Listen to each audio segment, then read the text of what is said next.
These Progress Action Fund videos made me sick to my stomach, literally featuring, essentially, poor and the argument that Plan B should be banned according to Republican policy. Oh, God. The condom broke. Oh, I have Plan B in the bathroom. Great. I'm gonna go get that now.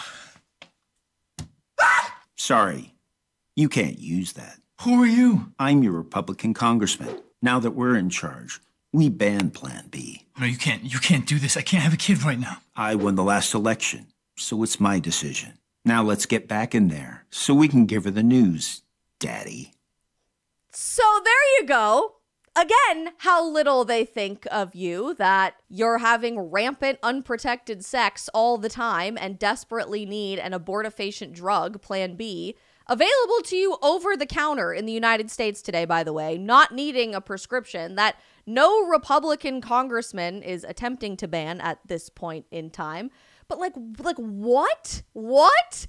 So I'm frustrated by these advertisements. Obviously, they're pathetic. Obviously, they think very little of the degeneracy of youth, because clearly the only thing young people care about is jerking off under the sheets to pornography and or having mass levels of unprotected sex all the time, because that's just what we do as young people. That's what the left thinks of you.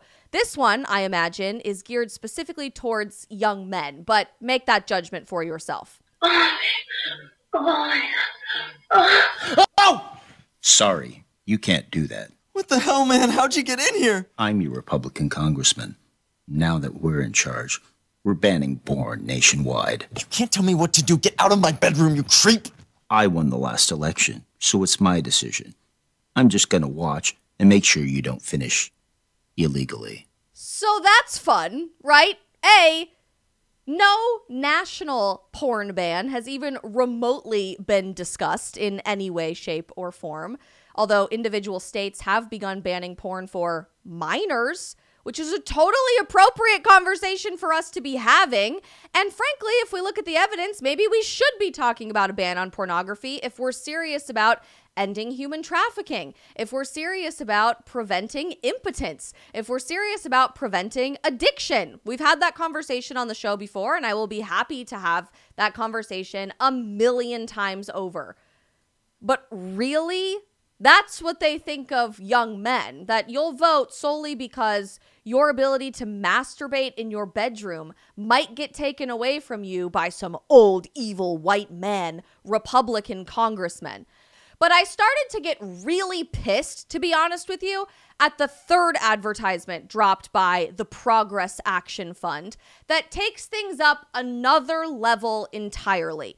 And it stopped being somewhat comical and somewhat funny, and instead just turned into blatant propaganda and a clear lie based in misinformation to lie to women about how they should vote, with this third advertisement that then dropped all about abortions. Fair warning, this will piss you off, so just bear with me.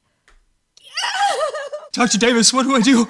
John, she needs an abortion, or she's going to die from the pregnancy. Sorry, that's not happening. What are you doing? Who are you? I'm your Republican congressman. Now that we're in charge, we banned abortion. No exceptions. You can't do this. She's dying. I won the last election, so it's my decision. But don't worry, you can still have children, just not with her. Save her life. Vote November 5th. This has millions, tens of millions of views all over social media, largely on Twitter, where it was originally seen by me and most people that I work with in the content creator space.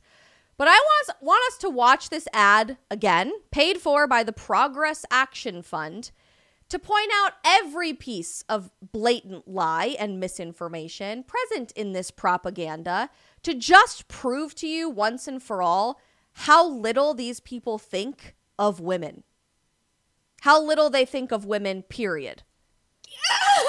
Dr. Davis, what? Woman bleeding, as you can see, from between her legs, writhing in pain on the floor of her apartment or house. indicating that she's probably experiencing a really painful miscarriage and or an ectopic pregnancy, which, for the record, in the United States of America today, is not illegal to treat in any state in the country, even those with what the left would call extreme abortion bans. It is protected by law, in actuality, for a woman experiencing a miscarriage or an ectopic pregnancy to receive proper medical care. Because, newsflash, an abortion, the intentional killing of a child in the womb to then take that child out of the womb through an abortion procedure, is fundamentally different than a miscarriage or ectopic pregnancy in which the child has already died and needs to be safely taken out of that woman's womb. Nowhere in America is it illegal to provide care for a miscarriage or an ectopic pregnancy. But that's the very first visual that they have to give you in this advertisement. This woman is profusely bleeding all over the floor, writhing in pain, clearly is having a miscarriage, but can't get medical care she needs because of those pesky Republican congressmen trying to make sure she dies. Lie number one. Dr. Davis, what do I do?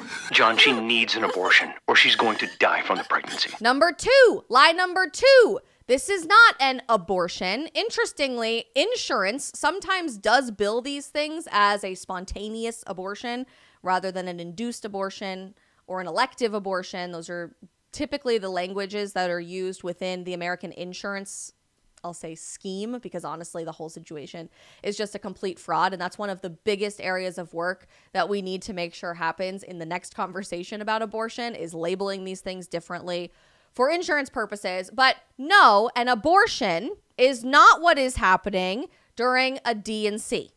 That is not the same thing. A D&C, to safely remove an already deceased child from the mother's womb in a miscarriage, is not the same thing as an abortion procedure. Again, for the record, in case anybody needs the reminder, an abortion procedure, when we're talking about this, means one of two things. Number one, it means the abortion pill, also known as chemical abortion, which is 2 pills actually taken back to back within a few days of one another. The first is taken, and this usually happens very, very early in pregnancy. The later you get, it's very dangerous to take the abortion pill. So when you do this early in pregnancy, you can go to an abortion clinic in certain states. You take the first pill, which essentially cuts off progesterone, hormones, and nutrients to your child to starve your child to death in the womb.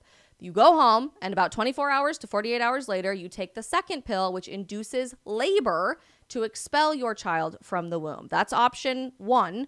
Option two, when we're talking about elective abortions, is a surgical abortion procedure, which, not to be incredibly vulgar, but is important for us to talk about, involves sticking a needle about this big into the stomach of the mother through her womb to stimulate a heart attack in the child, typically using a drug called digoxin, which is often used in cardiovascular procedures for surgery.